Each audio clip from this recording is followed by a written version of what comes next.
On entend souvent dire que le porte-avions Charles de Gaulle, fleuron de la Marine nationale française, traîne une mauvaise réputation.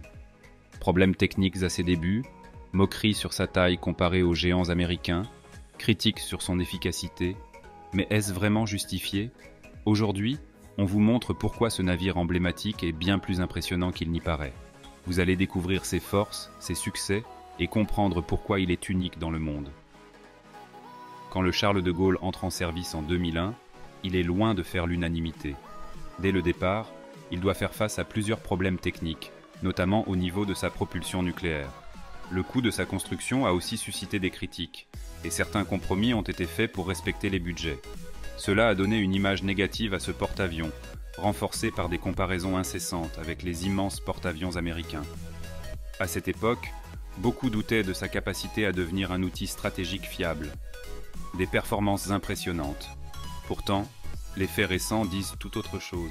Sur les 10 dernières années, le Charles de Gaulle a affiché une disponibilité opérationnelle de 70%, un chiffre bien supérieur aux 50% des porte-avions américains. Depuis son lancement, il a été présent dans toutes les campagnes militaires majeures menées par la France, que ce soit au Moyen-Orient ou lors d'exercices internationaux dans la mer du Nord et l'océan Indien. À chaque mission, il a prouvé son efficacité sans jamais faillir, un atout stratégique unique. Le Charles de Gaulle est aujourd'hui le seul porte-avions non américain capable de collaborer pleinement avec l'US Navy. En 2014, dans le Golfe Persique, le Charles de Gaulle et l'USS Truman ont échangé leurs avions pour un exercice unique. Si les pilotes français de Rafale et d'Hawkeye ont atterri sans difficulté sur le porte-avions américain, les pilotes américains étaient plus hésitants à poser leurs F-18 et Hawkeye sur le Charles de Gaulle, dont la piste est 40 mètres plus courte et 20 mètres moins large. Mais ils y sont parvenus, prouvant les performances de ce navire. En mars 2021, les États-Unis ont demandé à la France de prendre le commandement de la Task Force 50, une coalition de lutte contre Daesh. C'était la deuxième fois que la France assumait ce rôle prestigieux, grâce au Charles de Gaulle. Ce n'est pas un hasard. Ce porte-avions est un outil stratégique qui renforce la crédibilité militaire de la France sur la scène internationale. Une mauvaise réputation infondée. Alors, pourquoi cette mauvaise réputation ? Beaucoup de critiques reposent sur des comparaisons biaisées. Oui, le Charles de Gaulle est plus petit que les géants américains, mais il a été conçu pour répondre aux besoins spécifiques de la France. Sa taille réduite n'a jamais été un obstacle à son efficacité.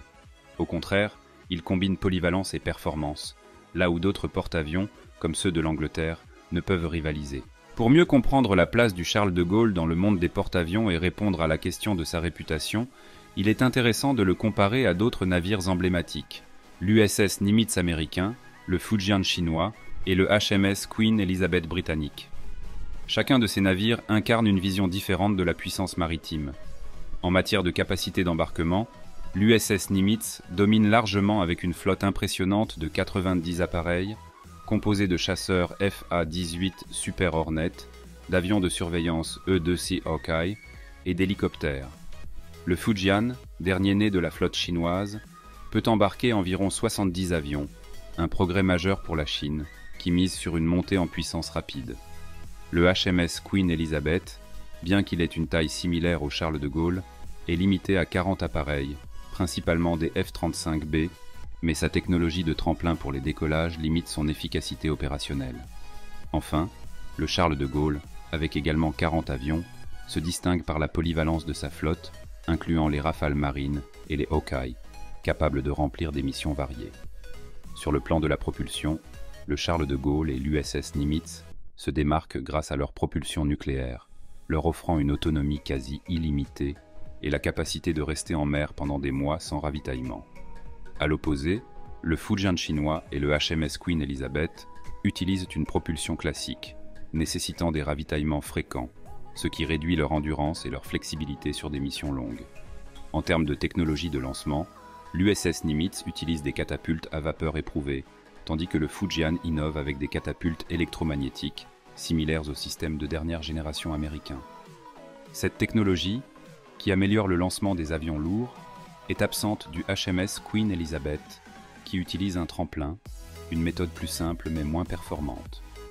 Le Charles de Gaulle, quant à lui, reste fidèle aux catapultes à vapeur, qui, bien que plus anciennes, remplissent efficacement leur rôle dans ces missions. En termes de rôle stratégique, L'USS Nimitz est conçu pour des interventions massives à l'échelle mondiale, avec un équipage de plus de 5000 personnes, lui permettant de gérer des opérations complexes. Le Fujian illustre l'ambition chinoise de projeter sa puissance régionale en mer de Chine, bien qu'il manque encore d'expérience opérationnelle. Le HMS Queen Elizabeth, avec sa flotte réduite et sa dépendance aux États-Unis pour ses F-35B, se positionne davantage comme un outil de projection régionale. Le Charles de Gaulle, malgré sa taille plus modeste, excelle par sa polyvalence et son expérience dans des conflits réels, notamment en Afghanistan, en Libye et contre Daesh. Tout en jouant dans les missions de dissuasion nucléaire, le porte-avions Charles de Gaulle n'est pas exempt de défauts, mais il reste un symbole de souveraineté et un atout stratégique majeur pour la France. Ses débuts compliqués appartiennent au passé, et il s'est imposé comme un acteur incontournable sur la scène militaire mondiale. Alors, mérite-t-il vraiment sa mauvaise réputation? Les faits parlent d'eux-mêmes. Le Charles de Gaulle est bien plus qu'un simple navire, c'est une fierté nationale.